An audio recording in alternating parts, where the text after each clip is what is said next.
And good morning, everyone. We are live on the Falcons Podcast. It is a Tuesday morning instead of a Monday morning like we normally go. Why is that? Because the game was last night, in case you weren't paying attention. The Atlanta Falcons pulled off an improbable comeback win against the Philadelphia Eagles, and we're on the right side of one of those 99% to 1% switcheroos at the end of the game. And I posted on Twitter afterwards after I saw that. I was like the old Batman meme of, oh, so that's what that feels like. Yeah, I think, we're all excited. We all can feel for Philadelphia fans a little bit, when we've been there, it's nice. It's nice. God bless, bless your heart. We understand. Falcons fans have suffered through a few of those.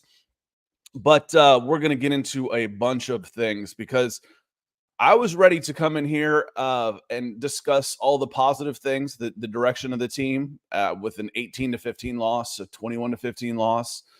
And then Nick Sirianni opened the door and Kirk Cousins and Jesse Bates kicked it down. And Drake London and Kyle Pitts and Chris Lindstrom and Caleb McGarry and Jake Matthews, Drew Dahlman just booted it down and came away with a win.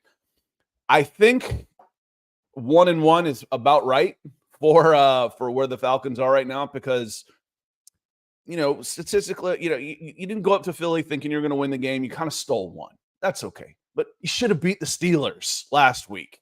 So I think the Falcons are kind of right where they should be, 1-1. But if I'm going to choose one, hey, Scott, you have to be 1-1. Which one would you rather be?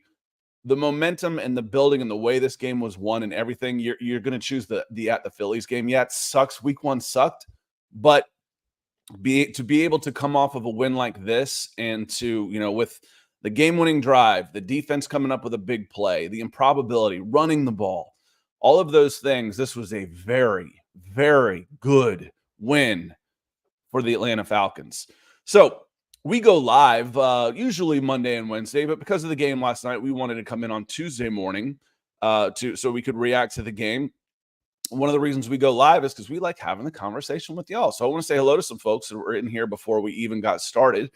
Guys like Edward Brown coming in with super chats. He says, shouts out to the offensive line, especially on the final drive. Now we need to just keep Chris Jones out of the backfield. Yeah, I don't want to single up Chris Jones. Hopefully, when he's inside, and I don't know if he switches from one side to the other, but Matthew Bergeron, Drew Dahlman, and Lindstrom, they'll have their hands full for sure. He's a beast. He's absolutely a beast. This is not a game that we penciled in as an automatic loss in the preseason. Being at home, the Chiefs, they don't go undefeated every year. What were they, 11-6 in the preseason or in the regular season last year? They're gonna lose some games. Why not this one? Why not this one? So it was a big win, and Raheem Morris last night was pretty much immediately talking about, the emotional roller coaster. We can't get on it. Yes, we're going to enjoy this one. We're going to go home, and then we got work to do with the Chiefs coming to town. But the shout outs to the offensive line. I thought the offensive line did really well. I think the Philadelphia Eagles. Who was that? Was it Thomas Booker? Was it? Did I hear undrafted free agent, second-year guy? That kid's a beast. He on one of the plays down towards inside the 10, I saw him knock Chris Lindstrom into the backfield. I'm like, that doesn't happen very often. So, everything came together better. Just the play calling, the formations, everything worked better. Now, is it where it's going to be? No, it's not. It will continue to improve. Forget wins and losses. This is what I was hoping to see week 1. Just there are some misses here and there. Kirk Cousins may have missed this guy or a drop or a wrong route or an untimely penalty. Those are a play call. Why? You've got the ball down inside the red zone with one timeout. Why do you run first and then burn your timeout? So now you have to pass. It's first and goal, and you've got a timeout instead of maybe run or pass. You ran on first down, so now you've tipped your hand. Okay, Those are the kind of things I want to nitpick. Those are the kind of things I want to talk about. What would I have done differently? Could this have gone differently? I call those micro problems, okay? Those are micro problems. Last week against the Steelers, there were macro problems. I got asked a lot over the weekend with friends and people that are talking to, like, what do you think about the Falcons? I'm like, honestly, I don't know. That game against the Steelers was so weird that you can't predict being that predictable, that it was statistically impossible that was going to happen again. And it didn't. There's just no way they were going to come out and say, okay, if you're in the shotgun, you're going to pass. If you're in the pistol, you're going to run. No, that wasn't going to happen. But this was what, win or lose, this was a team that I was expecting to see week 1. We saw it in week 2, and they won. They won. Shout out to you, Edward Brown. Mike Harvey says, great win, but it wasn't so much we won it. The Eagles lost it. Barkley doesn't drop that pass. Different discussion to say. Mike, I get where you're coming from, but there was still a lot of work to be done. Nick Sirianni left the door open, okay? Things happen. Atlanta Falcons fans, we know.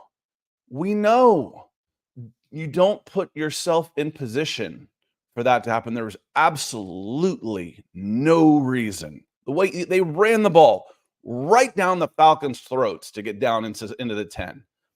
3rd and 3, run it. You don't make it, they're out of timeouts. You don't even have to kick the field goal there. You can just go for it on 4th down, and there's probably a pretty good chance on 3rd and 3 with 2 plays, you can get the first down anyway. And even if you don't, you've got a Falcons team that's only scored 2 touchdowns in 2 games that needs to go 60-something yards to kick a field goal. You don't take that chance. You don't take that chance. Oh, well, it would have worked if he would have dropped. Yeah, but things happen, man.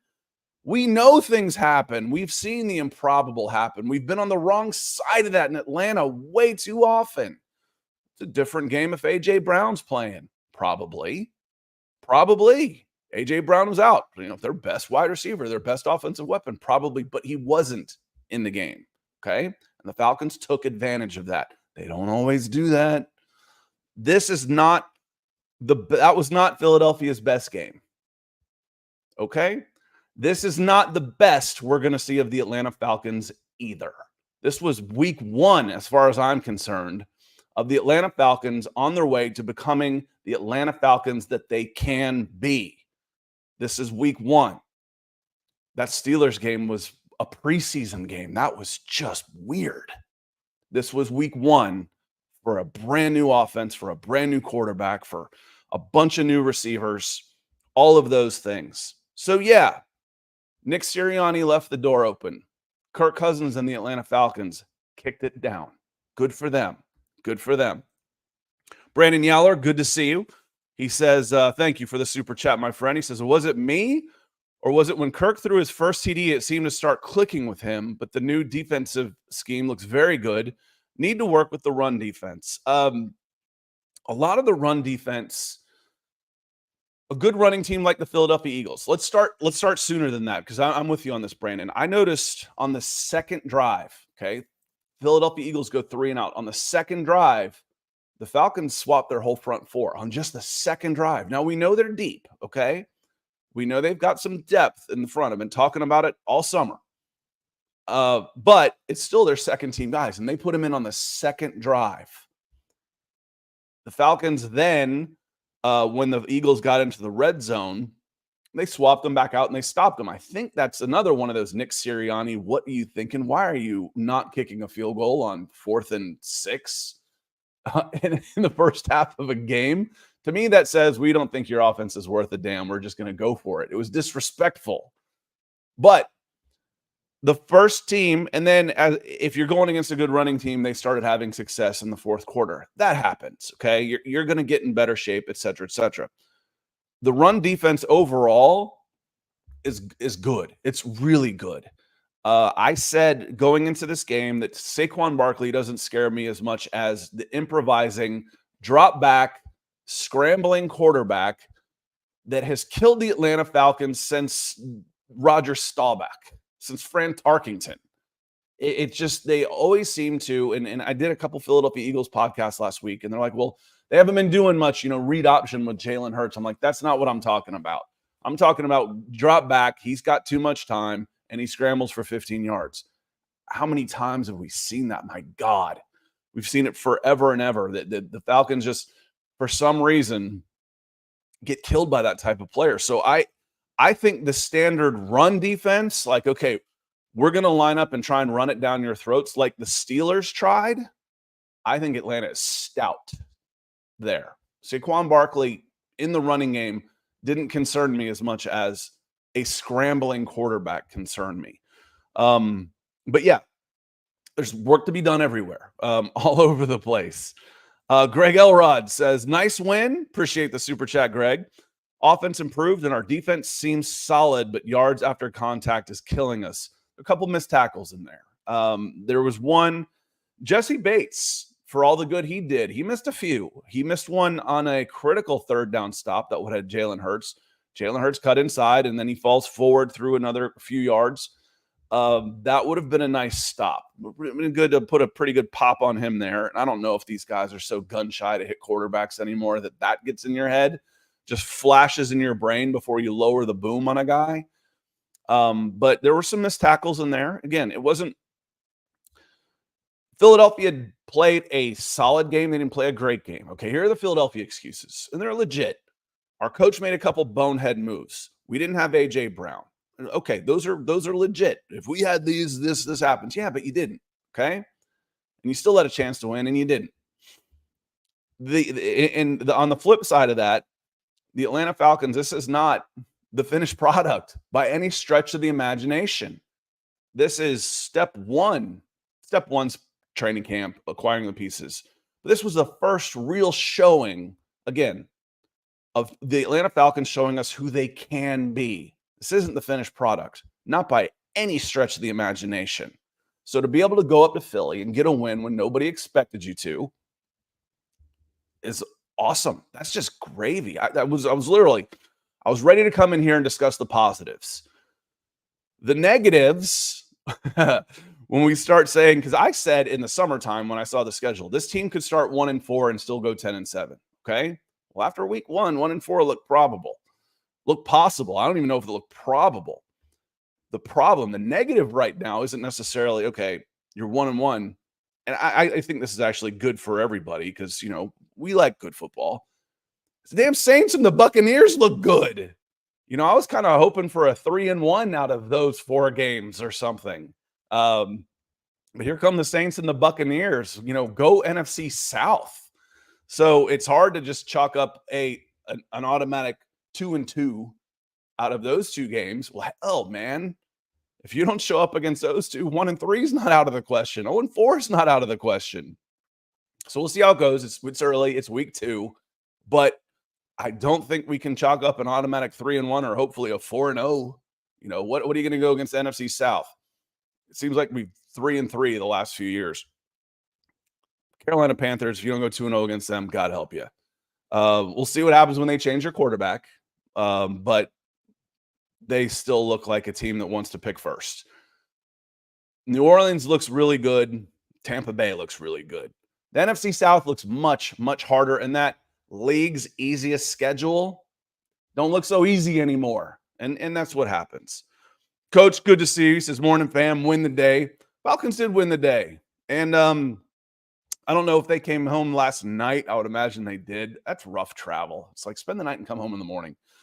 But they take a day off today and then get back to it because the Chiefs are here. The Chiefs are looming.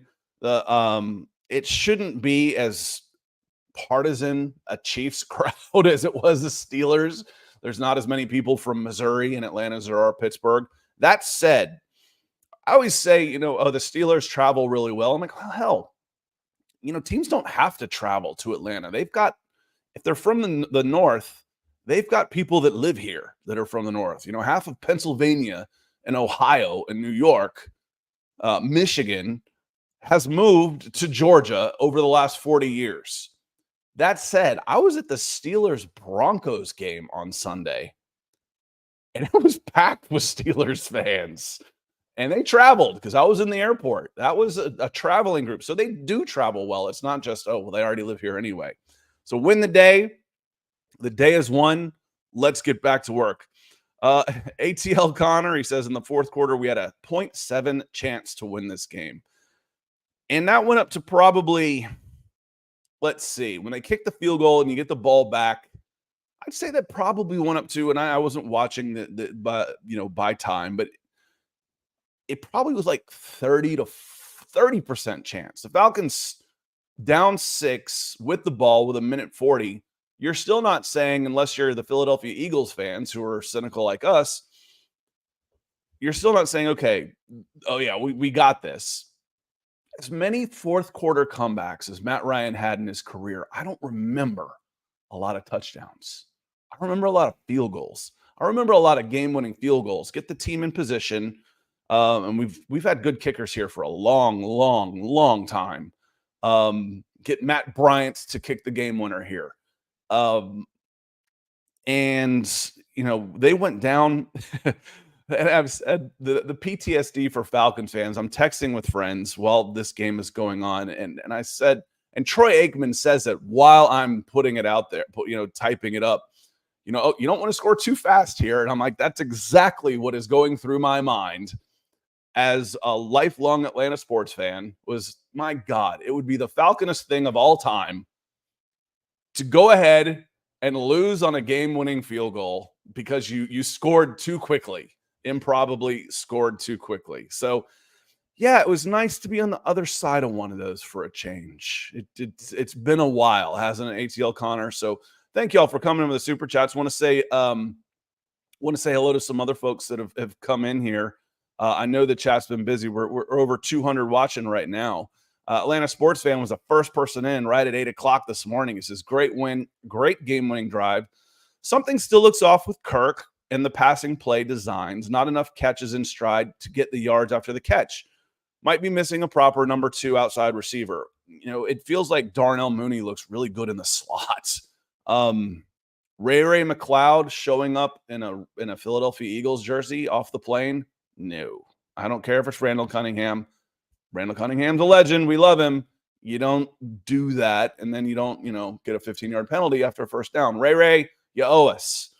You owe us on this one. But Darnell Mooney had a solid game, except for kind of giving up on a route. But hell, the ball hadn't gone 20 yards downfield. There's no excuse. You're a professional. You don't give up on a route. But that the ball hadn't traveled very far up until that point. So it was. I'm not going to excuse him. He knows he should do better. That will get cleaned up. Kirk, passing plays, timing. They should be off a little bit. ATL sports fan, you've heard me say it, a lot already this morning. This is not the best they're going to be. They will continue to get better. There's timing, all of that type of stuff. The one thing, and there's just no way I'm going to be able to get to everybody in the chat today. So if you guys have talked about this already, or I'd like to see as I scroll down, see your leave a comment after the fact too. When I have time to see those, is if the Philadelphia Eagles, and it's not just the Eagles, it's everybody. Cooper Kupp has made a living. If the Philadelphia Eagles can get Devontae Smith singled up on a linebacker in zone or whatever out of the slot, why can't the Atlanta Falcons get Kyle Pitts singled up against the linebacker in coverage ever? Or is he, and we're just not seeing it? This is his 4th year. How many times have we seen Kyle Pitts catch a ball in stride with a linebacker trailing him that can't keep up with him? Ever? I just, it boggles my mind. That first touchdown to Devontae Smith was a little bit of a zone, but I think it was Caden Ellis in coverage into that short zone with Devontae Smith on him. It's a mismatch. I don't need a whole lot of space with an accurate quarterback and a good wide receiver. Why can't we see that with Kyle Pitts? I'd love to see some. Mitch, he says, we're back, baby. Kirk looked really good and comfortable in that last drive. Great team win. Let's go. I thought Kirk looked pretty comfortable throughout. There were some plays where he's standing tough in the pocket.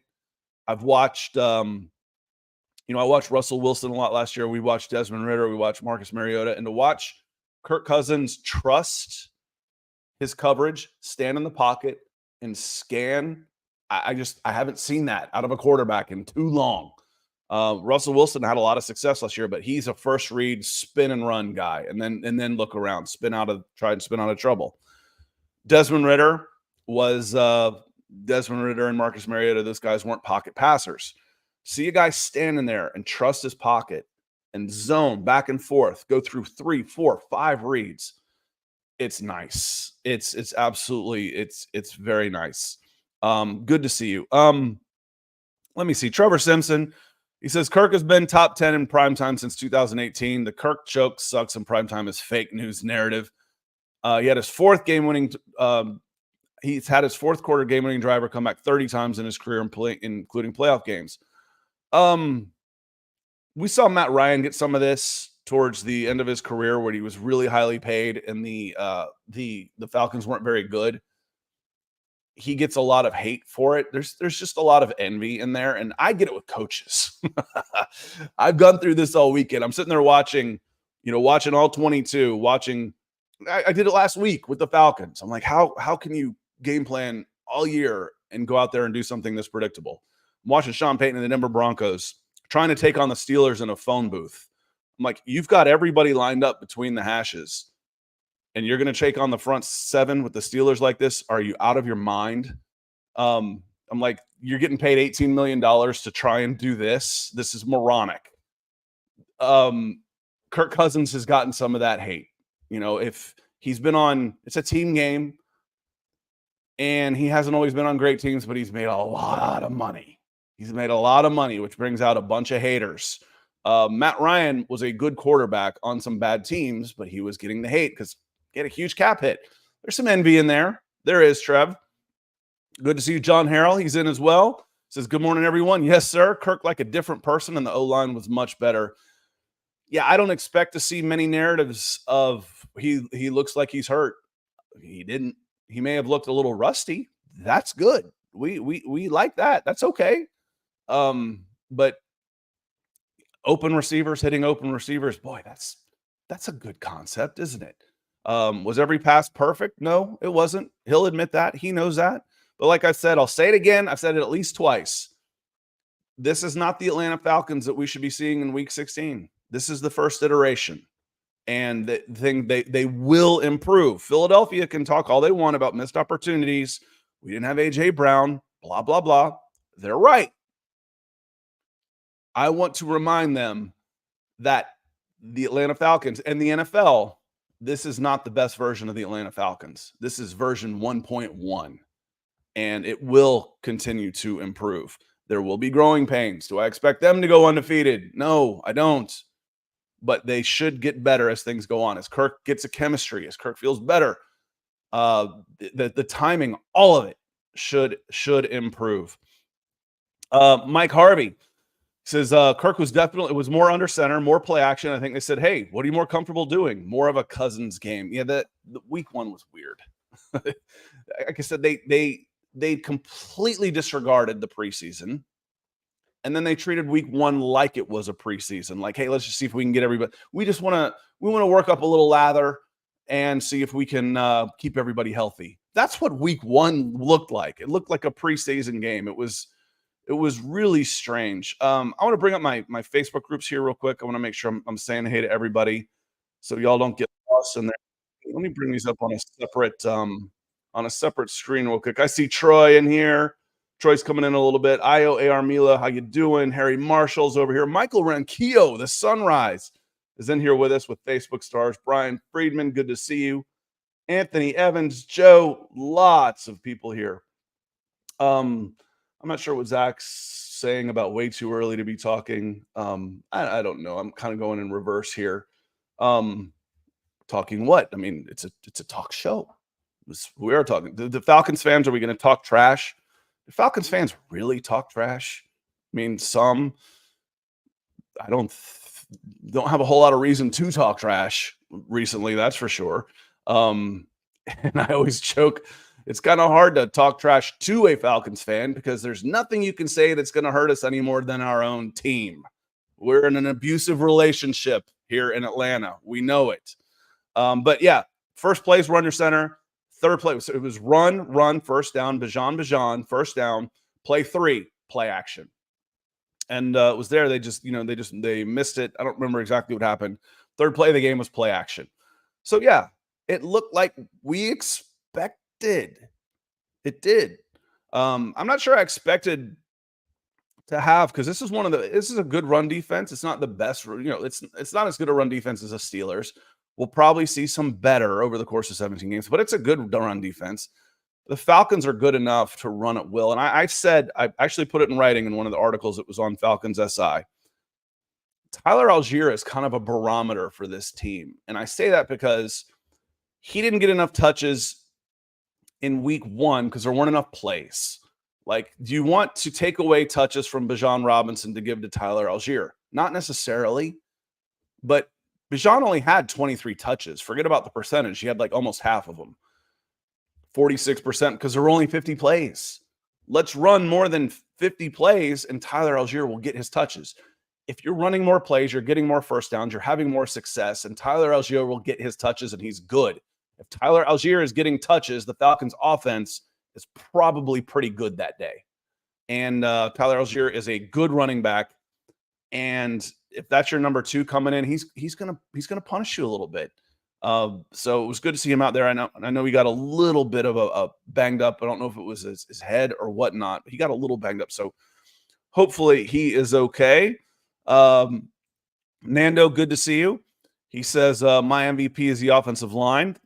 It's a very, very highly paid, highly constructed offensive line. If you go across from left to right, first round pick, second round pick, fourth round pick, first round pick, first round pick. I don't know how many contracts Jake has, but it's several. So he's at least a second contract guy. Rookie contract, second contract. That's how I went left to right across from left tackle to right tackle, describing the Falcons' offensive line. It's a very expensively assembled group, and they should be good. They should be good. So they needed help from their play callers. Everybody dumping on the players last week. Yeah, were they perfect? No. But the players didn't have a chance last week. They really didn't.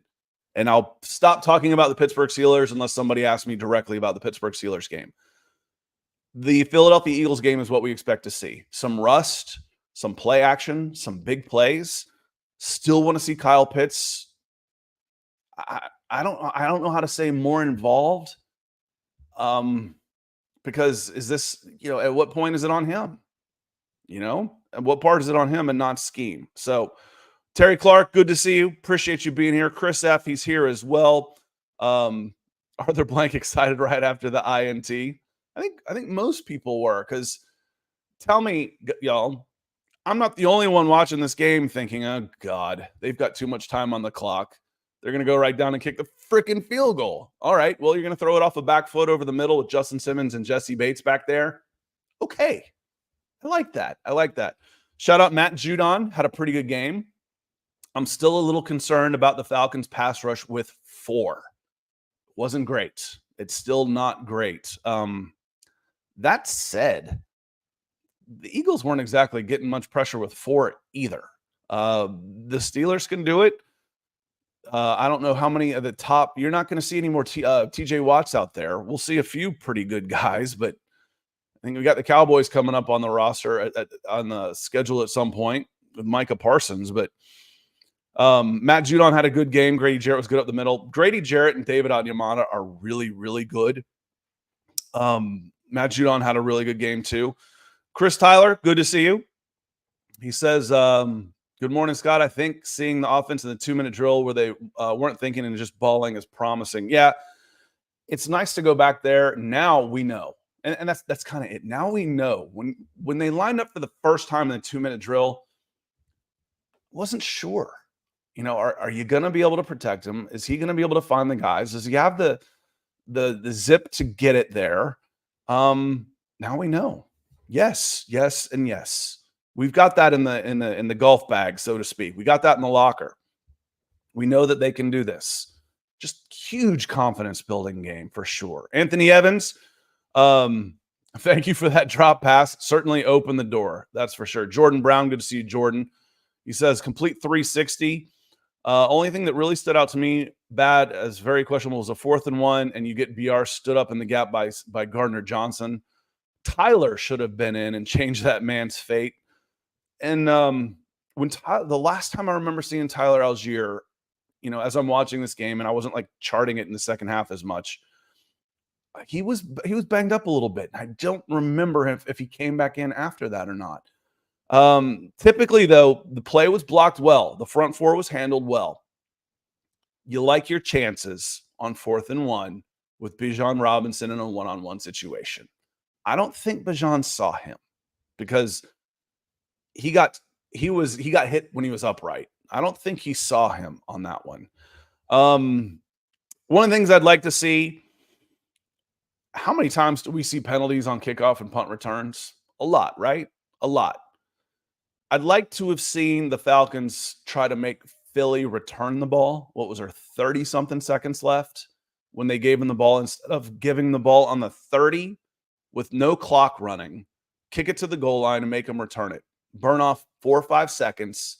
There's penalties all the freaking time on kickoff returns. See if you can burn a little time there, because when you're getting the ball at the 30, 1 first down with these kickers these days, you're damn near in field goal range. So I know they've tried to put a little bit more excitement into kickoffs. I'm not sure they have at this point, but the Falcons, I think, had 1 chance at a kickoff return, penalty. So they recognize there was a problem. I'm not sure they've got it fixed. Harry's talking playoff seeding. Now that Cowboys game is crucial. I'm not worried about seeding. I'm worried about getting there right now. Another good showing against the Chiefs, a positive step. If you win, it's, to me right now, first couple games aren't about winning and losing. It's about how are you playing, and then get it right across a 17-game season. If they continue from what they did in Philly, they can beat the Chiefs at home. They can. Will they? We'll see. But let's take the next step where the offense is a little bit crisper. Some of the blitzing coming in. How are the linebackers who remember? Matt Judon coming off an injury. Troy Anderson, I love his speed. Troy Anderson coming off an injury. Grady Jarrett coming off an injury. Kirk Cousins coming off an injury. Those were all season enders last year. Some big guys. And Make You Fumble says, I love Allgeier. He's a dog. He got some hate last year for people thinking that Bijan Robinson wasn't gotten used enough. We will not stand for any Tyler Allgeier, bad talk in this podcast. I love Tyler Allgeier. Bolivian Empire, good to see you. Kelly Dunn looks like coming in with some stars. Thank you for that. Appreciate you coming in. Darnell Mooney was a bright side. That was fun. You get, you get isolated, get some one-on-ones. You get a quarterback that can see it and deliver. You can have some fun. And God, that opens up the running game. Should open up things underneath for Kyle Pitts. Being able to put stress on the backside of the defense is crucial. It's crucial in this league. You're not going to run in the NFL against 11-man fronts. You're just not going to do it. And if you can't throw the ball, the short passing game is basically an extension of the running game. You're not going to have any room to throw the ball within 5 yards of the line of scrimmage either. So getting back, putting some pressure on the backside, it's just huge. JSAMA TV, rise up, everyone. Right back at you. Lee Rochester, good to see you. Cousins keeping his composure. Yeah, it's absolutely trust in there. Trust in his line. That doesn't come right away. That comes with veteran and just trust in his I can take a hit. Saw him scramble, I think he had a couple of yards positive scrambling. He's not a runner. He's never been a runner. He wasn't signed to be a runner, but you can still move within the pocket and fall forward for a couple yards instead of just standing there. So lots of good things. Again, Michael Ranquillo, appreciate the stars over here. See a comment from Mark Schrader coming in with some stars. Thank you, sir. It looks like Deshaun Kimball. That feels like a newer name. He says, I think in this Kirk Cousins led offense, Drake and Kyle don't get enough separation. I think I think Drake gets a lot of separation. I probably need to sit down and watch an all 22 and just watch Kyle Pitts and see, okay, what's going on? How often is he available? I remember seeing a replay with the ball was forced to one of the sides. It may have been a Drake, and he was open. Actually, it was one where he was open. It was the ball was thrown low and he caught it. And my God, in a seam route, Ray McCloud was wide open. I mean, it would have been a walk-in score. So how much of that is going on with Kyle Pitts? He would seem to be hard to miss, but he's not. He's turning into just a guy, and he's too physically talented to be just a guy. I think he had 4 targets yesterday. What was Kyle's final line? 4 targets, 3 catches, 20 yards.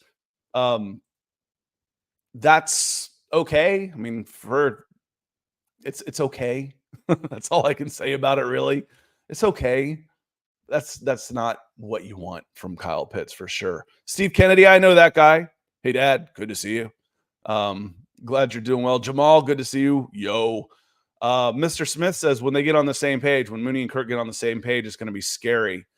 Yeah, I saw, y'all have probably seen it too. There was a highlight clip of like Darnell Mooney getting missed last year. God, he should have had another 500 yards. But yeah, Austin's talking on, he gave up on the deep ball for sure. That was in there as well. And Jamal D, he's given him a little bit of heck too. Bucks Rays Bolt says, as a Bucks fan, congrats Scott's on the win. I didn't win. But I'm happy for this community. I'm happy for the fans. And again, I am happy. I want to come in and discuss, okay, what are some of the things that could have been differently? Personnel rotations, who played well, who doesn't. Not like, oh my God, what was that? Which is what we did last week. I'm like, it cannot happen again. I had faith, I had belief that we were not going to see a replay, and we didn't. Some of the notes I took, let me know what y'all think about some of the notes I was taking in the first half. It's there was no pressure with the front 4. That's still a problem. And the thing is they were singled up also. It was a front 4 and they were blocking them with 5. That's still a little bit of concerning. I saw Mike Hughes in the running game closing very well, and Troy Anderson in the running game laterally, sideline to sideline. I really liked. And I said with the front 4 in there, with the first 4 or 5 guys, depending on if you're going 2 edges with Judon or just one, Falcons are going to be tough to run on. They just are. They're going to be really tough to run on. And if you can see a lot of 2nd and 8s, you can be a pretty good defense. They came out under center. Play action on the 3rd play. The 2nd drive was when they rotated into their front 4. They rotated the whole front 4 on the 2nd drive, but they rotated back once they got in the red zone. Not a lot of fear of the offense going out on 4th and 4. That's what it was inside the 10. Kick the field goal, Nick. What are you thinking, man? Kick the field goal. It's the first half. Take the points. The 2nd drive, some blocking. There we go. Let's talk about that a little bit. You don't take a wide receiver 8 and a tight end 4 to block, but they're doing the dirty work. Kyle Pitts and Drake London did a good job blocking in this game. Let's give them a little bit there. I also said, and let me bring this up a little bit here. Bijan Robinson in ball security isn't great. I wrote down, I said, Bijan slid under the radar with some crucial fumbles last year because Desmond Ridder was dribbling the ball around like a basketball. So Ridder took a lot of heat off of Bijan last year when it comes to ball security. Bijan's got to hold on to the ball. He recovered his own yesterday, but Bijan's had a little bit of trouble in his first 19 games as a pro holding on to the ball. Want to get that cleaned up a little bit.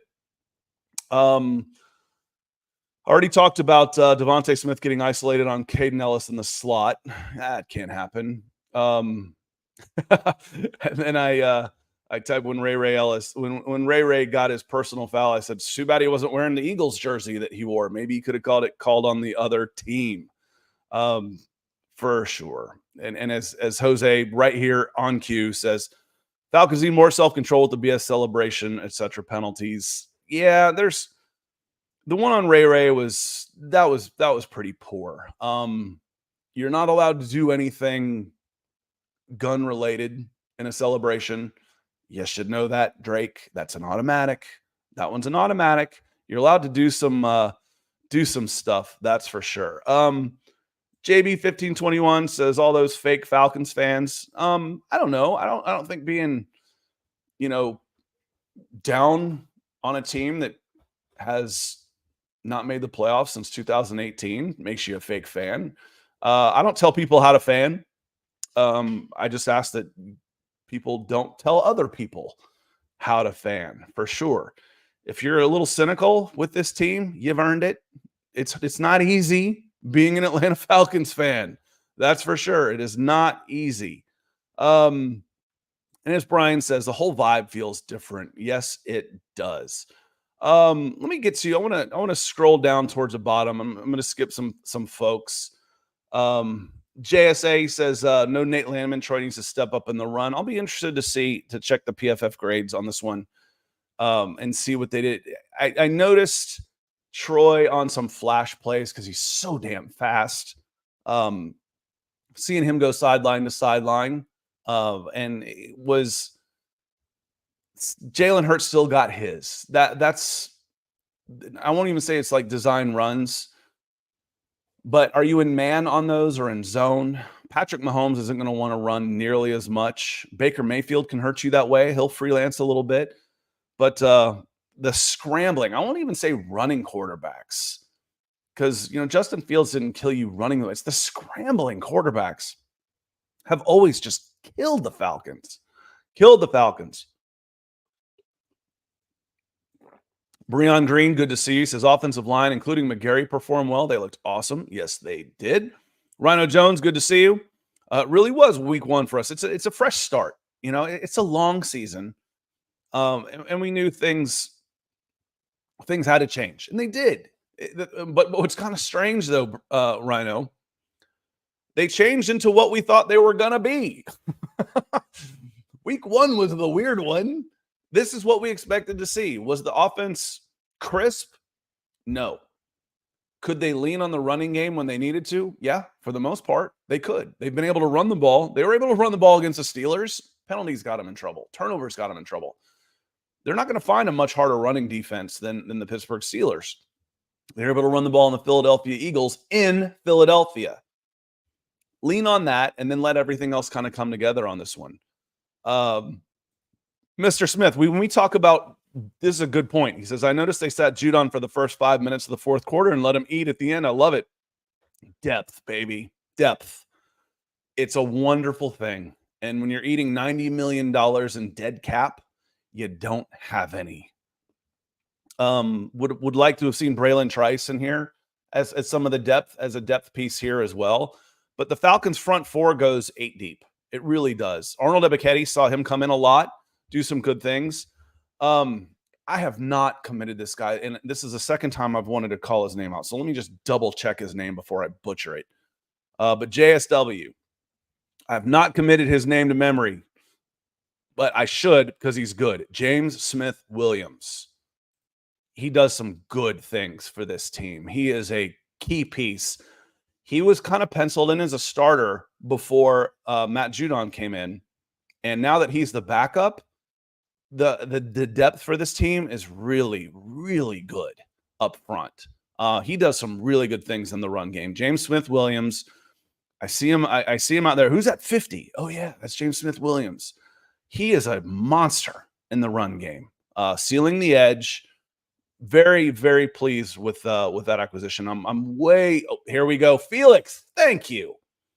Special teams. How about kicking a 48-yard field goal for the extra point after that penalty? So I don't know how this works for sure, but I assumed, and you know what they say about assume makes an ass of you and me, that they would have taken that on the kickoff. Got 15 yards. I need a field goal for the win. But then it was like, okay, 48-yard field goal for the PAT, 48-yard kick for the PAT. Okay, that lessens the chances. You go from a 98% chance to like an 85% chance. man, if I'm back, if I could have taken 15 yards on the kickoff, ooh, I don't know if that was a choice or not. If it was, that's how I would have played it. Down 3, down. I'm going to go ahead and assume that the third most accurate kicker in the history of the NFL is going to make a 48-yard extra point, and I'm going to get the ball on the 40-yard line with 35 seconds left. That's how I would have done it. Now, maybe that wasn't an option, but God, I always thought, and maybe it's college, maybe they've changed it. I don't know. Someone help me out here. You have the option. Do you want to take it on the attempt, or do you want to take it on the ensuing kickoff? It's the only time I ever use the word ensuing. The penalty will be enforced on the ensuing kickoff. Okay. That's where I would have taken it. But yes, Koo, 48 yards, clutch. Koo's like a closer. What do you miss? 3 field goals in the preseason? It's like bringing in a closer when you're up 8 or in a tie game and he's not actually closing. They don't have their best stuff. Koo needs the pressure. He needs the pressure in there. Let me see. Again, Mark Schrader, appreciate you coming in with some stars as well over there on Facebook. We're at 46 minutes. I'm going to scroll down towards the bottom and see what's on y'all's mind over some of the things I've touched, because I'm just about to get out of here, but I will be back tomorrow. And so we'll take a little bit look forward to the Chiefs. Let me see here. Oh, and Ten Tango FPV says, since when can NFL players not celebrate? Not really sure why there was a call to begin with. They've changed the rules. You're not allowed to use any kind of a gun celebration. So that is recent, and that was an easy call. So that's just forgetting. So I got no problem with it. Whether I agree with the rule is irrelevant. You're not allowed to do it. So that was on that call, and it was the right call. B-Side Rap Reviews, appreciate you. He says it's definitely an option. And this one says no option there. It didn't happen on extra point. Maybe I'm confused on this one. But again, if I had the option to take it on the ensuing kickoff, I would have. Caden says, is there an MHH today? No, there is not. Ryan, good to see you. He says, how about those Broncos? How's our buddy doing? Nick is doing just fine. Nick and I both picked 6-11 for the Denver Broncos, much to the chagrin of Broncos country. So we're not all that surprised with what we're seeing from the Denver Broncos on that note. So we'll see. But Rusty Moore, Troy Anderson's getting a lot of hate in here. I'll have to see again. He makes some splash plays because he's so athletic, but is that all he makes? There was a very athletic freak of a safety at USC named Taylor Mays. He was a little bit like that. Wasn't a very good football player, but by God, he'd show up. When he got there in a hurry, and he got there violently. And people are like, oh, man, this guy's amazing. No, he's not. He's not. He's not a good football player. But he's just athletically incredibly gifted. JB says, when will we see Rook and Dorless play? We'll see. Contavious Street and Eddie Goldman are pretty damn good. And then you got TQ in there, Grady Jarrett, David Onyemata. Those are your big guys with Dorless and I know it if I don't look at it. I'm looking at his name. I can't say it. Arohoro. We'll see. But they are both in red on our lads also. And as Jeremy says, Rook was injured, but he was also inactive for the first game. But we said, and I don't know, I don't know if it's true 2 weeks in a row. We said the day after the draft, this is a draft for the future, more so than others, because there's not a first-team contributor in this entire draft without injuries. The Atlanta Falcons were the only team in the NFL that did not have a rookie take a snap on offense or defense in week 1. So when we said there was not a contributor beyond a backup piece from this draft, we meant it. We meant it. You can just look at it. You got a $100 million quarterback. It wasn't going to be Penix, right? And then you went heavy, literally heavy on defensive line when the defensive line is one of the strengths of this team as far as personnel goes. So it's a it's a very good draft to stock up for the future. The draft was for 2026, man. It was. It wasn't to necessarily help this team right away. Derek, good to see you. He says, I'm very pleased with how our receivers showed up last night. Mooney had a pretty fun game, didn't he? What did he finish with? I bet he was tied for the league with targets with Drake at 7, and then 88 yards and a touchdown. That place, what's 17 times 88? 56, 800, about 1,300 yards. And then if he had a touchdown every other game, about 1,300 yards and 8 touchdowns. Yeah, that'll play. And he follows up with the pass rush. Yeah, the pass rush, is a little bit off here. And Trick, especially with 4, I'd like to see a little bit more out of that. Trick says Trice might have he was a starter. No, he wasn't. Trice was not a starter. They actually had Ane taking reps ahead of him. He got some time. They split guys up into 2 fields, first and second team, third and fourth team. He got some work with the second team, but that was before Judon was even acquired. But Judon might not have been acquired if Bryce hadn't gotten hurt. So I think Trice, apologies. Braylon Trice is Bryce, right? Trice, I think, would have gotten some time. I do, but he would have been a rotational piece. He would have gotten time, but he would have been a backup. Let's see here. JB says Mooney and Ray look good. I'd like to see Casey Washington get some snaps too. And Harry Marshall Wood, he says, I liked our draft. Most of our good DTs are at the tail end of their career. Yeah, it was a backfill. You don't want to have to draft a defensive tackle, and play him right away. I want 27 to 30-year-old defensive tackles. So, again, the draft was for 2026. And we always say you can't really tell how a draft is going to be until a couple years down the road. You hear that all the time, but nobody really believes it because they're putting out draft grades right after the draft. They're putting them out, the first week of the regular season. This one actually is true. It is absolutely true. The Falcons are going to make us wait until 2026 to grade this draft, for sure. Derek says, what are the keys to beating the Chiefs? Get into that a little bit tomorrow. Today, we wanted to talk about the game last night, the reaction, your reaction, and we'll get into the Chiefs game a little bit tomorrow. As Brian says over on Facebook, enjoy your Victory Tuesday. I will go back through on Facebook and make sure that I didn't miss any of the stars that came in and say hello. I certainly appreciate it. Leon says, I'm drinking that coffee you've been talking about. That's Lion Coffee. Lion Coffee is scheduled to become a sponsor of the show again. We drink it anyway, Lion Coffee. So check them out for sure. Justin, this is one of the final questions, and we're probably going to get out of here. Because how much better do you think this offense can be? I think the ceiling is extremely high. I think it can be considerably better because it's been really conservative, and I think you can see it open up. As the offense starts putting more pressure on the backside of the defense, the ground game will open up a little bit more. And frankly, without a huge threat of the passing game coming in, the Philadelphia Eagles are committed to stopping the run.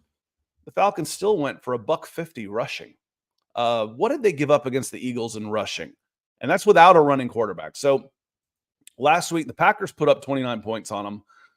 The box score, rushing 163. Okay, that's a lot. 16 from Josh Jacobs. And then they had that's a little skewed. They had Emmanuel Wilson. Is he a running back? He is a running back. They had a couple splash plays. He went 4 for 46, and they had one of the receivers go for 33 yards. Josh Jacobs had 5.3 yards per carry. So right now, through 2 games, Philadelphia is having a little bit of trouble stopping the run. The Falcons were able to run the ball on the Steelers with zero threat of a pass game. Anybody want to say there's no threat of a passing game now? Anybody want to say they're not afraid of Kirk Cousins, the Atlanta Falcons perimeter weapons? Okay. If you want to put 11 in the box, the Falcons can beat you. We haven't always been able to say that. You want to put 11 in the box and shut down Bijan and Tyler, the Falcons can beat you. So it can get better for sure. Justin, good to see you. Appreciate you being here. He says, rise. Is that Terry Fontenot? Terry Fontenot? A good old TF? Rise up. Appreciate you being well. And Luke, we gave this a call out earlier too. Kyle Pitts had a good game blocking. He did. My number 4 tight end, $10 million a year. I don't necessarily need him to be a blocker, but I'm glad he does. I don't want him to be a diva either. Buy-in. There's a phrase I used when I was scouting. I still scout to a certain extent, but when I was scouting, I don't know if I came up with this phrase, but I said it anyway. There's a phrase we all know. You can't measure, the heart. You can't measure someone's heart. I said, yeah, you can't measure it, but by God, you can tell if someone's got one or not. Watch them play special teams. I'd go and watch a high school game, and there'd be 2 guys back there, including the 4-star running back, returning kicks. Don't kick it to that guy. Kick it to this guy over here. What does my star running back do when he doesn't get the ball? Does he stand and watch? Does he go and block his ass off? I've got 2 highly drafted receivers in Kyle Pitts and Drake London. Are they doing the dirty work? Kyle Pitts was doing the dirty work. He was. Drake London was doing the dirty work. Those guys have tickers. I can't measure it, but by God, I can tell if they've got one or not. So they played with heart. And we did talk about Koo earlier today. It's been a long show, 56 minutes. We hit on a lot of things, but we did hit Koo being clutch. So we called him. He's like a closer. He needs to have the pressure on him. And then we also talked about if it was an option, I would have let him kick it from the normal spot, and I would have taken the penalty on the ensuing kickoff and make them kick off from deeper is how I would have handled that one. All right, guys. On that note, I want to say thank you very much. I know Michael Ranquillo came in with some stars. Mark Schrader came in with some stars too. I'll give you all your shout outs afterwards. Doing this by myself, it's hard for me to keep up with everybody on Facebook. Apologies. Appreciate you being here for sure, though. Want to say definitely thank you to our Super Chat superstars like Edward Brown, Mike Harvey coming in a few times, Brandon, Greg, the coach, ATL Connor, helping to keep the lights on, help keep my forehead nice and shiny. Enjoy your Tuesday. It's a little bit sweeter after a Monday Night Football win, especially one when you were going to bed thinking it was going to be a loss. So congratulations, everybody that's out there. I know that your Tuesday will be just a little bit sweeter, and I appreciate you spending the morning here with me. We will be back tomorrow morning, and we'll take a look forward to the Chiefs. Until then, enjoy the rest of your day. Thanks for being here, y'all.